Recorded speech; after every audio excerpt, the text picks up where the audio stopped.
ডিস্টেন্সে master degree করলে কি assistant professor হওয়া যায়, বা মাস্টার ডিগ্রি যদি আমার অনগোয়িং থাকে, মানে আমি মাস্টার ডিগ্রি করছি, এরকম অবস্থায় কি ইউজিসি নেট বা সেট পরীক্ষা দেওয়া যায়? এই তিনটে প্রশ্ন অনেকের মনের মধ্যে কিন্তু ঘোরাফেরা করে। তো আজকের এই ভিডিওতে আমার উদ্দেশ্য হলো এই তিনটে প্রশ্ন তোমাদেরকে সঠিক উত্তর দেওয়া, যাতে করে তোমাদের কাছে বিষয়টা পরিষ্কার হয়ে যায় যে ডিস্টেন্স এডুকেশন করে কি অ্যাসিস্ট্যান্ট প্রফেসর তুমি হতে পারবে কি না, নাকি তার কি অ্যাডভান্টেজ ডিসঅ্যাডভান্টেজ রয়েছে, এবং তার সাথে সাথে যারা তোমার মাস্টার ডিগ্রি করছো অনগোয়িং পারসুইং, তারাও কি নেট পরীক্ষা দিতে পারবে কিনা, নাকি মাস্টার ডিগ্রি কমপ্লিট করে দিতে হয়, সমস্ত বিষয়টা তোমাদের কাছে এখন ক্লিয়ার হয়ে যাবে। তো স্কিপ না করে যারা যারা অ্যাসিস্ট্যান্ট প্রফেসর হওয়ার স্বপ্ন দেখো এবং নিজেকে উচ্চ শিক্ষায় নিজেকে নিয়োজিত করতে চাও, তাদেরকে বলবো পুরো ভিডিওটা শেষ পর্যন্ত দেখো, কারণ এই ভিডিওর প্রত্যেকটা ইনফরমেশন তোমাকে ভীষণভাবে হেল্প করবে তোমার লক্ষ্যে পৌঁছে যাওয়ার জন্য। তো সবাইকে ওয়েলকাম জানাই আমাদের ইউটিউব চ্যানেল আড্ডা 24/7 বাংলার অফিসিয়াল ইউটিউব চ্যানেল। আমি হলাম তোমাদের সৌভিক স্যার, যেখানে নেট সেট রিলেটেড বিভিন্ন আপডেট টাইম টু টাইম তুমি পেয়ে যাবে। তার জন্য চ্যানেলটাকে সাবস্ক্রাইব করে অবশ্যই বেল আইকন প্রেস করে রাখবে, কারণ যে কোনো আপডেট এলে যাতে তোমার কাছে কোনোভাবে মিস না হয়ে যায়। এবং তার সাথে সাথে তুমি যদি মনে করো আমাদের হোয়াটসঅ্যাপ গ্রুপে জয়েন হয়ে থাকবে বিভিন্ন আপডেটের জন্য, তাহলে এই যে নাম্বার দেখতে পাচ্ছ 8583890659, এই নাম্বারে তুমি কি করবে, এই নাম্বারে নেট সেট লিখে আমাকে হোয়াটসঅ্যাপ করবে। কি লিখবে? নেট সেট লিখে আমাকে হোয়াটসঅ্যাপ করবে। আমি আমাদের ডেডিকেটেড হোয়াটসঅ্যাপ গ্রুপে তোমাদেরকে কানেক্ট করিয়ে দেবো বা জয়েন করিয়ে দেবো ফর এনি আপডেট। ঠিক আছে? তো সবার আগে আমাদেরকে বুঝতে হবে যে অ্যাসিস্ট্যান্ট প্রফেসর যদি আমি হতে চাই, তাহলে আমাকে ইউজিসি নেট বা ডাব্লিউবি সেট এই পরীক্ষার দুটোর মধ্যে যে কোনো একটাকে আমাকে কোয়ালিফাই করতে হবে। তাহলে এই নেট সেট পরীক্ষায় পাশ করার জন্য আমাদের কি এরকম কোনো ব্যাপার আছে যে ডিস্টেন্সে ডিগ্রি হলে বসা যায় না, বা ইউজিসির কি নতুন কোনো রুলস রয়েছে? সেটাই একবার তোমাদেরকে আমি দেখিয়ে দিই। চলো। তো সবার আগে তোমাদেরকে আমি বলবো যে তুমি যদি অ্যাসিস্ট্যান্ট প্রফেসর হতে চাও, সবার আগে তোমাকে ইউজিসি নেট এক্সামটাকে ক্লিয়ার করতে হবে। ঠিক আছে? এবং ইউজিসি নেট এক্সাম ক্লিয়ার করার পর তোমাকে কি করতে হবে, আমাদের রাজ্যে অ্যাসিস্ট্যান্ট প্রফেসর নিয়োগ করার জন্য যে গভর্নিং বডি রয়েছে, যার নাম হচ্ছে কলেজ সার্ভিস কমিশন, সেই কলেজ সার্ভিস কমিশনে তোমাকে অ্যাপ্লাই করতে হবে। ঠিক আছে? এবং সেখানে তুমি যদি ইন্টারভিউতে চান্স পেয়ে যাও, তাহলেই কিন্তু তোমার কি হচ্ছে, অ্যাসিস্ট্যান্ট প্রফেসর তুমি হয়ে যেতে পারছো। ঠিক আছে? তাহলে কি হচ্ছে যে তোমাকে রাজ্য স্তরের যে নিয়োগ হয় পিএসসির মাধ্যমে বা কলেজ সার্ভিস কমিশনের মাধ্যমে, সেটা কিন্তু তোমাকে অ্যাপ্লাই করতে হবে। এবার মাঝখানে রয়েছে ইউজিসি রেগুলেশন 22 অনুযায়ী দূরশিক্ষা বা ডিস্টেন্স এডুকেশনের স্বীকৃতি কি আছে কি নেই, সেই ব্যাপারটাকে আমরা ডিটেলে আজকে আলোচনা করব।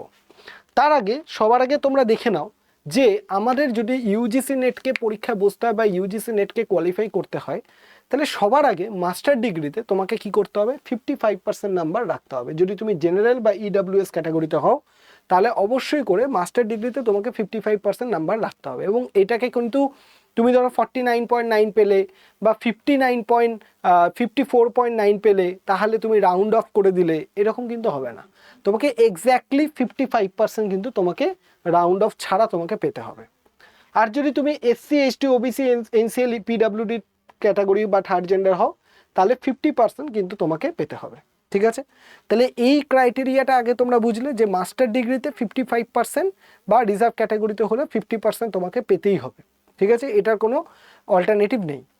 এবার প্রশ্নটা অনেকের আসে যে যদি আমি মাস্টার ডিগ্রিতে ডিস্টেন্স মোডে করি এবং 55% নাম্বার পাই, তাহলে কি হবে? বা আমি যদি মাস্টার ডিগ্রি করতে করতে নেট কোয়ালিফাই করে যাই, তাহলে তো আমার 55% নাম্বারটা আমি কীভাবে করবো? এই কনফিউশনগুলোর উত্তর আজকে তোমাদেরকে আমি দেবো। তার আগে দেখে নাও কি বলছে, শর্ত সাপেক্ষ আবেদন প্রভিশনাল অ্যাপ্লিকেশন ফাইনাল ইয়ারের ছাত্রছাত্রীরা আবেদন করতে পারবেন, তবে নেট পাসের 2 বছরের মধ্যে মাস্টার সম্পন্ন করতে হবে। তাহলে উত্তরটা তোমরা পেয়ে গেলে। যদি কেউ মনে করো যে মাস্টার ডিগ্রি করতে করতে তোমরা নেট পরীক্ষা দেবে, ঠিক আছে, তাহলে ধরো তুমি নেটটা ক্লিয়ারও করে ফেললে, কিন্তু নেট ক্লিয়ার করার 2 বছরের মধ্যে তোমাকে মাস্টার ডিগ্রিটাকে কমপ্লিট করতে হবে। ক্লিয়ার? তাহলে তুমি এমন করলে চলবে না যে তোমার নেট ক্লিয়ার হয়ে তুমি ঘরে বসে রয়েছো, নেট ক্লিয়ার হয়ে গেছে কিন্তু তুমি মাস্টার ডিগ্রি তুমি কমপ্লিট করতে পারলে না, সেটা করলে হবে না। তোমাকে নেট ক্লিয়ার যবে তুমি করছো, ধরো তুমি মাস্টার ডিগ্রিতে ওল্ড সিলেবাস অনুযায়ী 2 বছরের মাস্টার ডিগ্রি, তুমি সেকেন্ড সেমিস্টারে মাস্টার ডিগ্রিতে তুমি কি করলে, নেট ক্লিয়ার করে ফেললে, তাহলে তোমার হাত কাছে আছে আরও 2 বছর, মানে 2 বছরের মধ্যে ক্লিয়ার করতে হবে। কিন্তু তোমার আর 1 বছরের মধ্যে ক্লিয়ার হয়ে যাবে নেট এই মাস্টার ডিগ্রি, তো চিন্তা করার দরকার নেই। কিন্তু কারোর যদি এরকম থাকে, সেই যদি মাস্টার ডিগ্রির রেজাল্ট খারাপ করে, হয়তো দেখা গেল 2 বছরের জায়গায় তার 3 বছর লেগে গেল, তখন ক্ষেত্রে তার যে নেট সার্টিফিকেটটা কিন্তু ইনভ্যালিড হয়ে যাবে। তাই এইটা আশা করি যারা যারা ভিডিওটা শুনছো তাদের কাছে এটা ক্লিয়ার যে কেউ যদি নেট পাস করে যায় তার কাছে মাস্টার ডিগ্রিতে সে 2 বছরই পাস করবে, এইটুকুন সিনসিয়ারিটি তার মধ্যে থাকবে। এরকম থাকবে না যে মাস্টার ডিগ্রি পাস করে গেছে এদিকে এই নেট পাস করে গেছে এদিকে মাস্টার ডিগ্রি পাসই করতে পারছে না, এরকমটা হওয়াটার সম্ভাবনা খুবই কম। তাই আমি তোমাদেরকে রিকোয়েস্ট করবো যারা যারা মাস্টার ডিগ্রি করছো, তোমরা ফার্স্ট সেমিস্টারে থাকো বা সেকেন্ড সেমিস্টার বা থার্ড যে সেমিস্টারেই থাকো না কেন, তোমরা এখন থেকেই প্রিপারেশন শুরু করো, পরীক্ষা দেওয়া স্টার্ট করো এবং লাগাতার প্রিপারেশন করতে থাকো, পরীক্ষা দিতে থাকো। দেখবে কোনো কারোর একটা অ্যাটেম্পটেই হয়ে যাবে, কারোর হয়তো সেকেন্ড অ্যাটেম্প বা কারোর থার্ড অ্যাটেম্প, মানে তুমি লেগে থাকলে মোটামুটি তোমার হয়ে যাবে। কিন্তু তুমি যদি ভাবো যে আমি মাস্টার ডিগ্রিটা শেষ করব তারপর থেকে প্রিপারেশন নেব, তাহলে তোমাকে কি করতে হবে, ঘরে 1 বছর বসে থাকতে হবে, বসে তোমাকে প্রিপারেশন নিতে হবে। সেক্ষেত্রে তুমি কি করবে, তোমার বছরটা কিছুটা নষ্ট হয়ে যাবে। তাই মাস্টার ডিগ্রি করতে করতে তুমি যদি প্রিপারেশন নাও তাহলে কি হবে, তোমার যে প্রিপারেশন মানে তোমার সময়টা নষ্ট কম হবে। হয়তো মাস্টার ডিগ্রি করতে করতে তোমার ক্লিয়ারও হয়ে গেল, তখন তোমাকে কি হবে, আর বসে কিন্তু থাকতে হবে না। ঠিক আছে, এইবার তুমি দেখে নাও যে আমাদের যে নেট ব্যাপারটা যেটা রয়েছে, সেই নেটের ক্ষেত্রে 3টে নিয়ম থাকে। একটা হচ্ছে জুনিয়র রিসার্চ ফেলোশিপ, আর একটা নেট, আর একটা অনলি পিএইচডি।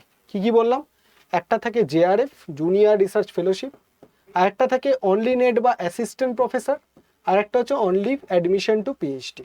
ঠিক আছে, এই যে মানে একটা পরীক্ষারই 3টে ক্যাটাগরি। ঠিক আছে, এরকম নয় যে 3টের জন্য আলাদা আলাদা পরীক্ষা, তা নয়। একটাই পরীক্ষা, তোমার মার্কস বা নম্বরের উপর ভিত্তি করে তুমি 3টের মধ্যে যে কোনো একটা তুমি পাবে। যদি তুমি জেআরএফ পাও, জুনিয়র রিসার্চ ফেলোশিপ যদি পাও, তাহলে গভর্নমেন্টের থেকে তুমি পিএইচডি করার জন্য 5 বছর কি করতে পারবে, তুমি গভর্নমেন্টের থেকে ফেলোশিপ বা টাকা পাবে। ঠিক আছে, এবং 5 বছর পিএইচডি তুমি করতে পারবে। এবং এক্ষেত্রে একটা ব্যাপার থাকে যে জেআরএফ তুমি যদি ক্লিয়ার করো, জেআরএফ ক্লিয়ার করার তোমাকে 3 বছরের মধ্যে তোমাকে ওই জেআরএফ সার্টিফিকেটটা দিয়ে পিএইচডিতে ভর্তি হতে হবে। যদি তুমি 3 বছরের মধ্যে পিএইচডিতে ভর্তি হতে না পারো, তাহলে কিন্তু এই জেআরএফ অ্যাওয়ার্ড লেটারটা ইনভ্যালিড হয়ে যাবে। বোঝা গেল কি বললাম? তাহলে জবে থেকেই তুমি জেআরএফ ক্লিয়ার করছো, যদি কেউ থাকো মাস্টার ডিগ্রি করতে করতেই তার জেআরএফ ক্লিয়ার হয়ে গেল, তাহলে তাকে কি করতে হবে, জেআরএফ অ্যাওয়ার্ড লেটারটা নিয়ে 3 বছরের মধ্যে তাকে কি করতে হবে, তাকে কিন্তু পিএইচডিতে ভর্তি হতে হবে। ধরে নাও কেউ মাস্টার ডিগ্রি সেকেন্ড সেমিস্টারে তার জেআরএফ হয়ে গেল, তাহলে তার কাছে থার্ড অ্যান্ড ফোর্থ মানে 1 বছর তার এখানে মাস্টার ডিগ্রি করতে যাবে, সাথে সাথে তাকে পিএইচডির জন্য চেষ্টা করতে হবে, কারণ 1 বছর মাস্টার ডিগ্রি কমপ্লিট করার পর তার হাতে থাকবে 2 বছর। এই 2 বছরের মধ্যে তাকে পিএইচডিতে কোনো জায়গায় ঢুকতে হবে।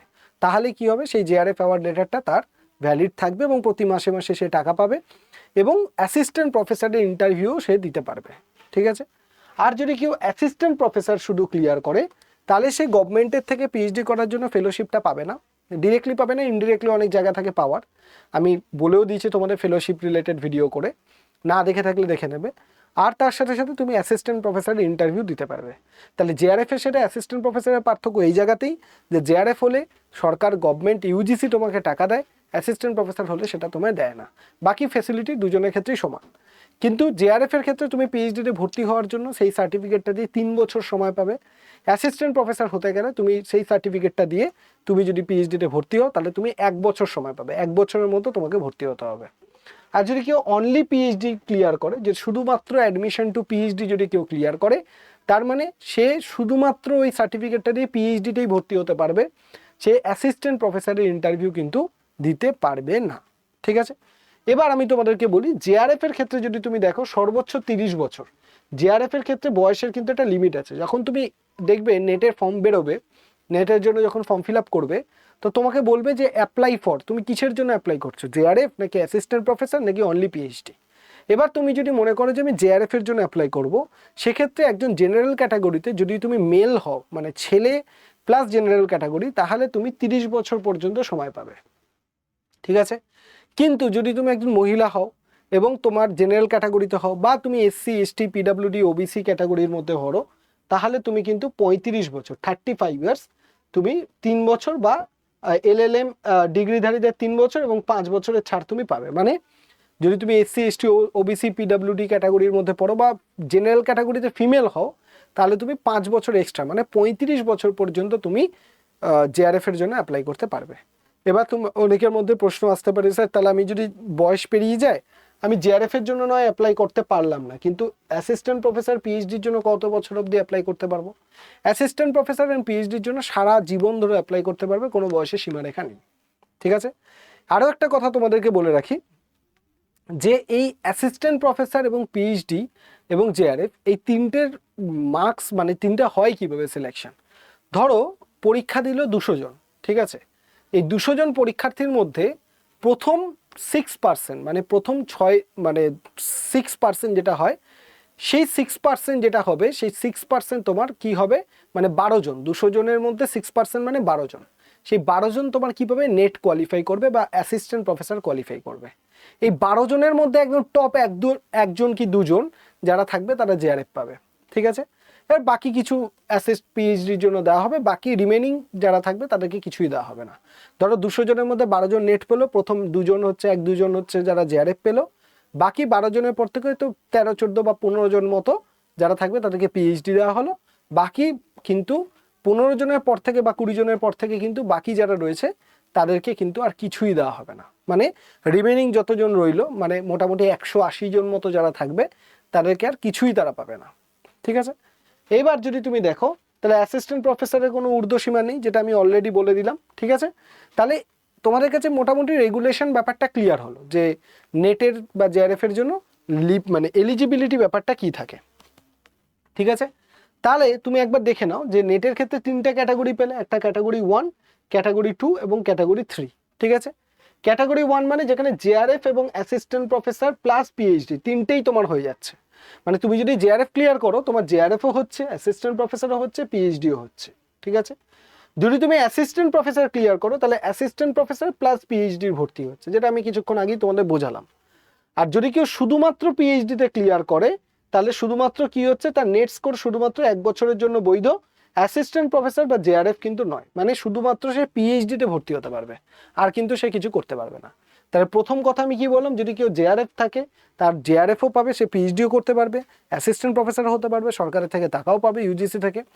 যদি কেউ শুধু অ্যাসিস্ট্যান্ট প্রফেসর ক্লিয়ার করে তাহলে ইউজিসি থেকে টাকা পাবে না, কিন্তু সে অ্যাসিস্ট্যান্ট প্রফেসরও ইন্টারভিউ দিতে পারবে, পিএইচডিতেও ভর্তি হতে পারবে। আর যদি কেউ শুধুমাত্র পিএইচডির জন্য ক্লিয়ার করে তার মানে সে শুধুমাত্র পিএইচডিতে ভর্তি হতে পারবে। আচ্ছা, জেআরএফ এর জন্য তাহলে কি বলছে, জেআরএফ ক্লিয়ার করার 3 বছরের মধ্যে তোমায় পিএইচডিতে ভর্তি হতে হবে। আর অ্যাসিস্ট্যান্ট প্রফেসর হতে গেলে তোমাকে 1 বছরের মধ্যে, অ্যাসিস্ট্যান্ট প্রফেসর যদি তুমি ক্লিয়ার করো 1 বছরের মধ্যে পিএইচডিতে ভর্তি হতে হবে। আর যদি তুমি শুধুমাত্র পিএইচডি ক্লিয়ার করো এক্ষেত্রে 1 বছরের মধ্যে তোমাকে পিএইচডিতে ভর্তি হতে হবে।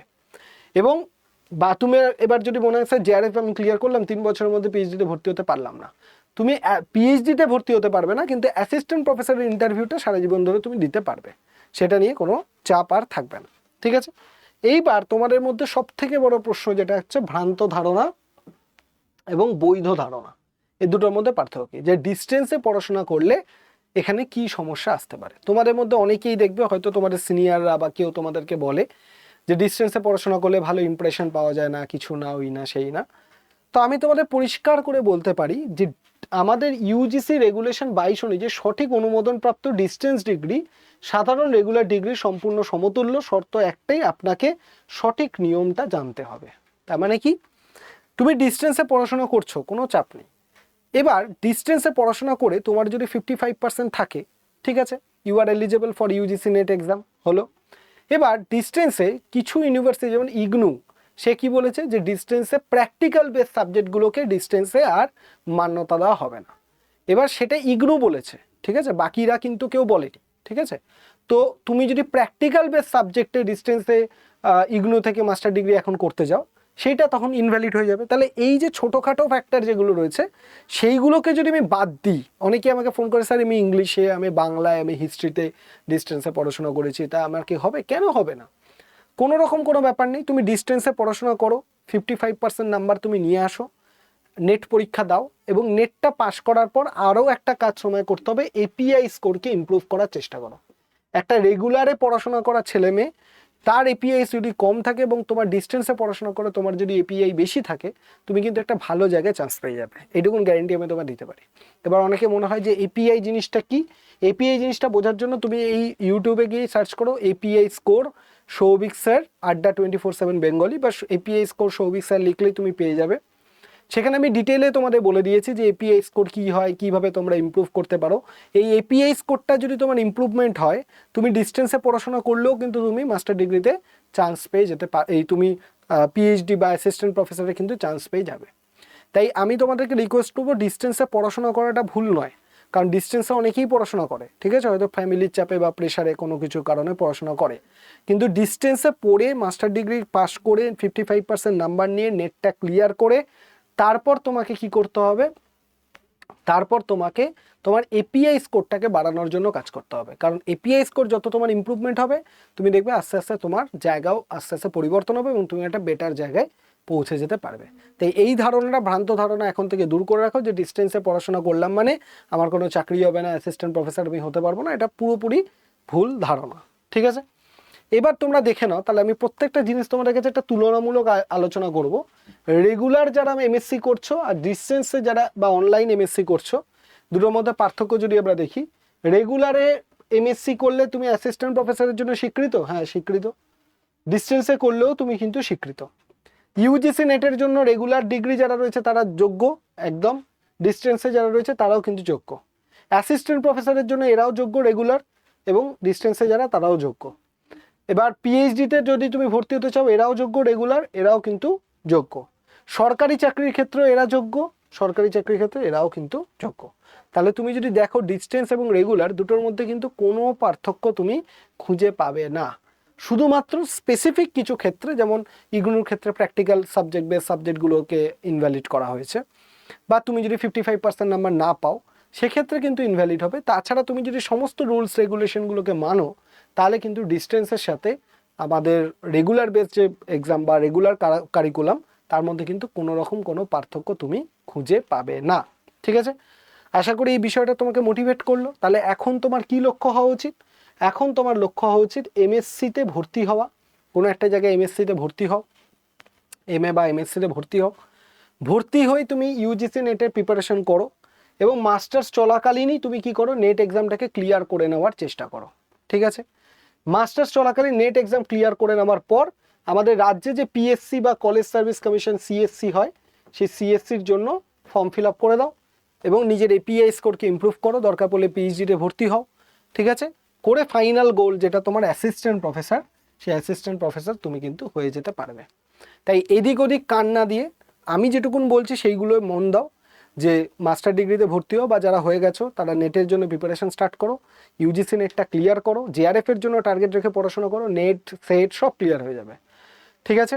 এবার তুমি কি করো, college service commission, public service কমিশনের যে ভ্যাকেন্সিগুলো বেড়ে তার জন্য ওয়েট করো, এবং সেটা হয়ে গেলে তুমি ফাইনালি কি করবে, ইন্টারভিউ দাও, দিয়ে এবং এপিআই স্কোরটাকে ইমপ্রুভ করো, দিয়ে কলেজ সার্ভিস কমিশন বসো, দেন তুমি কিন্তু অ্যাসিস্ট্যান্ট প্রফেসর হয়ে যেতে পারবে। তাই এই ধারণাটা তোমাদের মধ্যে আশা করি কেটে গেল, যে ডিস্টেন্সে পড়াশোনা করলে হবে কি হবে না সেটা বুঝে গেলে, এবং তার সাথে মাস্টার ডিগ্রি চলাকালীন দেবে কি দেবে না পুরো বিষয়টা তোমাদের কাছে ক্লিয়ার হয়ে গেল। এইবার প্রশ্ন হচ্ছে তোমরা কি করে তাহলে এখন থেকে নেট সেটের প্রিপারেশন নিতে পারো। দেখো তোমাদেরকে বলে রাখি যে নেট সেটের ক্ষেত্রে দুটো পেপার হয়, একটা পেপার 1 আর একটা পেপার 2। পেপার 1 মানে যেটা কমন পেপার, সমস্ত সাবজেক্টের সাথে থাকবে, সেটা হিস্ট্রি, জিওগ্রাফি, বেঙ্গলি, ইংলিশ সমস্ত সাবজেক্টের সাথে পেপার 1 কমন। আর পেপার 2 মানে হচ্ছে তোমার নিজের সাবজেক্ট, ঠিক আছে। পেপার 1-এর থেকে 50টা কোশ্চেন আসে, পেপার 2 থেকে 100টা কোশ্চেন আসে। পেপার 1-এর সিলেবাসে 10টা ইউনিট আছে, পেপার 2-তেও সিলেবাসে 10টা ইউনিট আছে, এবং পুরো রেজাল্টটা যখন তোমার বেরোবে পেপার 1 পেপার 2 মানে 100+50 150টা কোশ্চেনের উপর বেস করে কিন্তু তোমার রেজাল্ট বা মেরিট লিস্ট কিন্তু তৈরি হবে, ঠিক আছে। তাহলে এই মুহূর্তে তোমাদেরকে কি করতে হবে, এই মুহূর্তে তোমাদেরকে ভালো করে প্রিপারেশনটা যদি স্টার্ট করতে চাও, তোমরা এমএসসি করছো বা অনেকের হয়ে গেছে, তাহলে গ্র্যাজুয়েশন এমএসসি যখন করেছো কোনো একটা সাবজেক্টে, নিশ্চয়ই সেই সাবজেক্ট সম্পর্কে তোমার একটু হলেও আইডিয়া তৈরি হয়েছে। তাহলে কিন্তু এখন তোমার কাছে সব থেকে বাধা হয়ে দাঁড়াচ্ছে পেপার 1, কারণ পেপার 1টা সম্পূর্ণ তোমার কাছে নতুন, চিন্তা করার দরকার নেই, কারণ আড্ডা 24/7 বাংলাতে আমরা পেপার 1-এ ব্যাচ নিয়ে চলে এসেছি, যে ব্যাচের মধ্যে পুরো সিলেবাস, ফুল সিলেবাসকে তুমি কভার পাবে, ফুল সিলেবাস এখানে কভার করা হবে, ঠিক আছে। তার সাথে সাথে তুমি প্রত্যেকটা টপিকের প্রিন্টেবল পিডিএফ পেয়ে যাবে, ঠিক আছে, মানে পিডিএফ ডাউনলোড করে তুমি রেখে দিতে পারবে নিজের কাছে, বা কেউ চাইলে প্রিন্ট করে নিতে পারো। তার সাথে সাথে প্রিভিয়াস ইয়ারের কোশ্চেন পেপার পাচ্ছ, তার সাথে সাথে তুমি মক টেস্ট পেয়ে যাচ্ছ, ঠিক আছে। তো এত কিছু ফিচার্স তুমি একটা জিনিসের মধ্যে পেয়ে যাচ্ছ, এবং এর ভ্যালিডিটি কতদিন থাকছে, 6 মান্থস, 6 মান্থসের জন্য এর ভ্যালিডিটি কিন্তু তোমার থেকে যাবে, ঠিক আছে। তো তুমি যদি মনে করো এবার তুমি ঘরে বসে নিজে পড়াশোনা করতে পারো, কোনো জায়গায় তুমি আসতে হবে না, নিজের মতো করে পড়তে পারো, এবং সবথেকে ব্যাপার হচ্ছে রেকর্ডেড ক্লাস পাবে, তো তাতে করে কি হবে, তুমি যদি কখনো কখনো হয়তো নিজের সময় মতো করে কখনো তুমি ধরো ব্যস্ত, তো চাকরি বাকরি করছো বা কোনো কাজে ব্যস্ত বা এমএসসির ক্লাস রয়েছে, তুমি নিজের ইচ্ছা মতো যখন তোমার সময় হবে তুমি কিন্তু ক্লাসগুলো দেখে নিতে পারবে। ঠিক আছে, এবার আসি, যদি কারো সাবজেক্ট জিওগ্রাফি হয়ে থাকে, এবার অনেকেরই তো এটা মনে হয় যে আমি গ্র্যাজুয়েশন মাস্টার ডিগ্রিতে হয়তো সেইভাবে পড়াশোনা করিনি বা আমার হয়তো সেইভাবে ডেপথ ক্লিয়ার হয়নি, তাহলে আমার সাবজেক্টটাকেও আমাকে রেডি করতে হবে। তাহলে আমার যেহেতু সাবজেক্ট জিওগ্রাফি, তাই তোমরা যদি মনে করো যে জিওগ্রাফি সাবজেক্টটাকে তুমি নিয়ে পড়াশোনা করবে, তাহলে জিওগ্রাফি প্লাস পেপার 1-এর কম্বো ব্যাচ এখানে তুমি পেয়ে যাবে, যেখানে পুরো পেপার 1টা তুমি রেকর্ডেড ফরম্যাটে পেয়ে যাবে, নিজের ইচ্ছা মতো দেখে নেবে, আর পেপার 2 জিওগ্রাফিটা পুরো লাইভ পারবে, আমি তোমাকে লাইভ ধরে ধরে প্রত্যেকটা টপিক পড়াবো। এই ব্যাচটা যারা জিওগ্রাফি, আমি বলবো এই ব্যাচটা নাও, কারণ তাহলে পুরোটা তোমার রেডি হয়ে যাবে, পেপার 1 পেপার 2 কমপ্লিট রেডি হয়ে যাবে। এবং এখানে তুমি এই ব্যাচটা যদি জয়েন করতে চাও, তাহলে এই ব্যাচটা শুরু হচ্ছে কবে থেকে, 1 আগস্ট, এই আগামী শনিবার থেকে আমাদের এটা ফার্স্ট ক্লাস ওরিয়েন্টেশন ক্লাস শুরু হচ্ছে। ঠিক আছে, তাই যদি তুমি মিস না করতে চাও ব্যাচটা অ্যাডমিশন নিয়ে নিতে পারো। প্রত্যেকটা ব্যাচ কীভাবে অ্যাডমিশন নেবে সেটাও বলে দেবো। এই ব্যাচেও তুমি কি পাচ্ছ, ফুল সিলেবাস কভার পাচ্ছ, পিডিএফ পাচ্ছ, পিওয়াইকিউস পাচ্ছ, মক টেস্ট পাচ্ছ, এটাও কিন্তু 6 মাসের জন্য ভ্যালিডিটি তুমি পেয়ে যাবে। ঠিক আছে, এবং এখানে লাইভ ক্লাসও তুমি পাবে, যেগুলো পুরো জিওগ্রাফিটাকে আমি তোমাদের লাইভ কিন্তু পড়াবো। এবার এই ব্যাচগুলো অ্যাডমিশন নেওয়ার জন্য তোমায় কী করতে হবে, সবার আগে আড্ডা 24/7-এর অ্যাপটা ইনস্টল করবে। প্লে স্টোরে গিয়ে আড্ডা 247 লিখলেই বা আড্ডা 24/7 লিখলেই অ্যাপ পেয়ে যাবে। অ্যাপের লোগোটা দেখে নাও, এই কালারের লোগো থাকে অ্যাপে। ঠিক আছে, দিয়ে তুমি অ্যাপটা ইনস্টল করে নাও। অ্যাপটা ইনস্টল করে নেওয়ার পরেই তুমি কি পাবে, অ্যাপটা ইনস্টল করার পরেই দেখবে তোমার কাছে এরকম একটা অপশন খুলে যাবে, যেখানে সিলেক্ট ইওর এক্সাম বলে তোমাকে দেখিয়ে দেবে। ঠিক আছে, এই সিলেক্ট ইওর এক্সামের মধ্যে দেখবে নিচের দিকে স্টেট এক্সাম বলে তুমি দেখতে পাবে, স্টেট এক্সাম থেকে নিচের দিকে দেখবে ওয়েস্ট বেঙ্গল বলে লেখা তুমি পেয়ে যাচ্ছ। ঠিক আছে, এই ওয়েস্ট বেঙ্গল লেখাটা যদি তোমার চলে আসে, দেখবে ওপরের দিকে ওয়েস্ট বেঙ্গল লেখাটা তুমি দেখতে পাবে। যদি না পাও, তুমি দেখবে এই ড্রপ ডাউন এরোতে ক্লিক করলেই তুমি আবার দেখবে এইরকম অপশন তোমার কাছে খুলে যাবে। ঠিক আছে, এইবার তুমি দেখো এখানে ওয়েস্ট বেঙ্গল লেখাটা চলে এসছে, মানে তুমি একদম ঠিকঠাক জায়গায় পৌঁছে গেছো। এইবার তোমাকে কি করতে হবে, এবার তোমাকে নিচে স্টোর বলে যে অপশন আছে, স্টোর অপশানে তোমাকে কি করতে হবে, ক্লিক করতে হবে। ঠিক আছে, এই স্টোর অপশানে ক্লিক করার সাথে সাথে তুমি দেখবে তোমার কাছে দুটো অপশন চলে আসবে, একটা বেস্ট সেলার, একটা হচ্ছে ফাইন প্রোডাক্ট বাই এক্সাম। এবার এই ফাইন প্রোডাক্ট বাই এক্সাম থেকে দেখবে ভিউ অল অপশন রয়েছে, ভিউ অলে তুমি ক্লিক করবে। ভিউ অলে ক্লিক করার সাথে সাথে দেখবে নিচে ইউজিসি নেট বেঙ্গলি বলে অপশন তুমি পেয়ে যাবে। ইউজিসি নেট বেঙ্গলিতে ক্লিক করার পরেই তুমি দেখবে প্রথম অপশানে সেকেন্ড অপশন পাবে, এটা 6099 6099 টাকার একটা ব্যাচ, যেটা পেপার 1 প্লাস পেপার 2 মানে জিওগ্রাফির ব্যাচ, যেটা জিওগ্রাফি প্লাস পেপার 1। আর শুধু পেপার 1-এর ব্যাচ হচ্ছে 2099 2099 টাকা, যেটা হচ্ছে সেকেন্ড ব্যাচ। এবার যে ব্যাচটা তোমার পছন্দ সেটা ক্লিক করবে। যদি তুমি জিওগ্রাফির ব্যাচটা ক্লিক করে এখানে ইউজ কয়েনটাকে অন করে দেবে, কুপনের জন্য আমার সাথে হোয়াটসঅ্যাপ করে নেবে আমাকে, করে নেওয়ার পর তুমি কি করবে, এটার দাম মোটামুটি 5870 টাকা মতো চলে আসবে তোমার। ঠিক আছে, দিয়ে বাই নাও করে তুমি পারচেস করে নেবে। আর যদি এখানে তুমি দেখো এখানে ইউজ কয়েন করে দেবে, ইউজ কয়েন করার পর কুপন অ্যাপ্লাই করবে, এটার দাম 2000 মোটামুটি 2020 টাকা মতো দাম তোমার চলে আসবে সব কিছু করার পর। ঠিক আছে, দিয়ে তুমি বাই নাও অপশানে ক্লিক করলে তোমার এটা পেমেন্ট হয়ে যাবে। ঠিক আছে, এবার তোমাদের মনে হচ্ছে স্যার কুপনগুলো কোথা থেকে পাবো, কুপনের জন্য তো আপনার কাছে কন্ট্যাক্ট করা দরকার। তার জন্য এই যে নাম্বারটা দেখতে পাচ্ছ 8583890659, এই নাম্বারে তুমি আমাকে কি করবে, এই নাম্বারে তুমি আমাকে নেট সেট লিখে আমাকে হোয়াটসঅ্যাপ করবে। কি করবে, নেট সেট লিখে আমাকে হোয়াটসঅ্যাপ করবে। আর যদি কারো সাবজেক্ট জিওগ্রাফি হয়ে থাকে, তারা নেট সেটের সাথে জিওগ্রাফি শব্দটা লিখে দেবে, তাহলে আমি বুঝে যাবো কার কার জিওগ্রাফি আছে। ঠিক আছে, নেট সেট জিওগ্রাফি লিখে আমাকে হোয়াটসঅ্যাপ করবে। আমি কি করব, আমাদের ডেডিকেটেড হোয়াটসঅ্যাপ গ্রুপে তোমাকে জয়েন করিয়ে দেবো, সাথে সাথে অ্যাডমিশন রিলেটেড যা কিছু প্রয়োজন আমি করে দেবো। মনে রাখবে 1 আগস্টের 1 তারিখ থেকে আমাদের ক্লাস কিন্তু শুরু হচ্ছে। অ্যাডমিশন অলরেডি ফুল হয়ে গেছে, তুমি যদি এখনও না ভর্তি হয়ে থাকো ঝটপট করে ভর্তি হয়ে যাও। নেট সেটটা যত তাড়াতাড়ি পারবে ক্লিয়ার করে নাও, কারণ সামনে ফেব্রুয়ারিতে কিন্তু কলেজ সার্ভিস কমিশন আসছে। তাই সেই পরীক্ষায় যদি তোমায় বসতে হয়, এই ডিসেম্বরে নেট বা সেট দুটোর মধ্যে যে কোনো একটা ক্লিয়ার করে নাও। ঠিক আছে, আশা করি ভিডিওটা তোমাদের হেল্পফুল হয়েছে। যদি ভালো লেগে থাকে একটা কমেন্ট করে জানাবে, লাইক দিয়ে জানাবে, আর শেয়ার করে দাও এই ভিডিওটা বিশেষ করে, কারণ অনেকেই কিন্তু এই বিষয়গুলো নিয়ে কনফিউশনের মধ্যে থাকে, তাদের কনফিউশনগুলো ক্লিয়ার হয়ে যাবে। দেখা হচ্ছে নেক্সট ভিডিওতে, সবাই ক্লাসে জয়েন করে যাও। ভালো থেকো, সুস্থ থেকো, ধন্যবাদ সবাইকে।